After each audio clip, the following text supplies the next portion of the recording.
I'm Michelle Jenneke. I compete in the 100-metre hurdles, so in athletics. And I'm Anna Mears, and I'm a former cyclist, now chef de mission for the Australian Olympic team in Paris, and I'm excited to just have a casual chat with you today, Michelle. Firstly, it's really exciting to see you here at the processing sessions. Obviously, we were teammates together in Rio in 2016. Mm-hmm. Talk us through some of your, Olympic experiences, because they're high, they're low.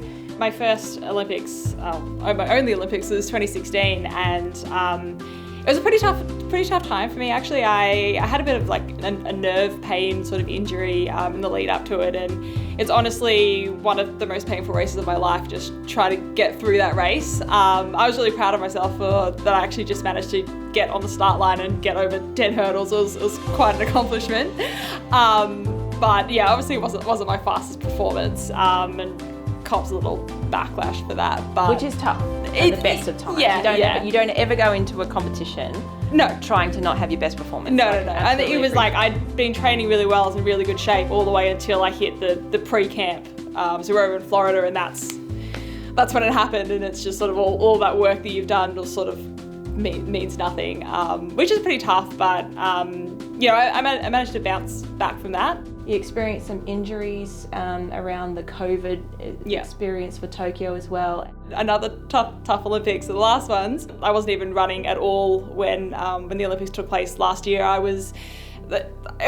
actually really enjoyed sitting and watching the Olympics and watching all my friends compete, because they all did so well, but I was sitting on a stationary exercise bike in a moon boot while I was cheering people on. What was the injury that you sustained? So I just had it was an issue with my tib post tendon, and it was a little bit complicated. I'm not really going to go into it, but it was just degenerative, and it took over 2 years to get better. World Champs for me last year was kind of just like relief.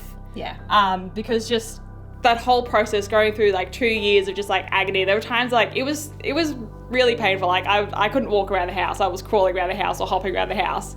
But I was still sitting there being I will come back, and still just doing whatever training I could. And it was really tough, I think, for my friends and my family who were watching me, being are you sure you want to do this? Why are you putting yourself through this? And I just kept saying to them, I'm so sure that I have more in me. I'm so sure if I can get it right that I have more in me. What's training look like for you? How do you be a hurdler?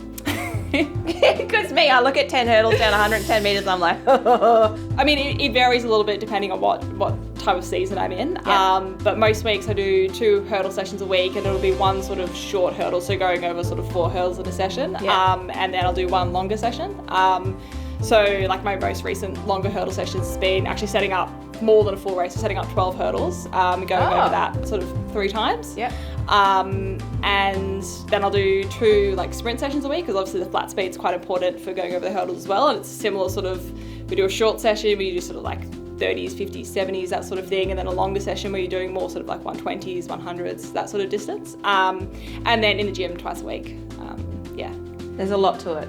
There's a lot to it than just what comes in at the end of the day for competing. Of course, that's sport, isn't it? Yeah, absolutely. It's so much more than you see. Oh, I know. You talked a little bit about just, what's the next target, what's the next goal.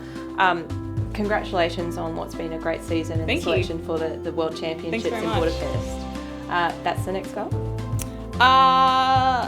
It's actually not. Not? Okay, what's the next goal? I'm thinking ahead a little bit.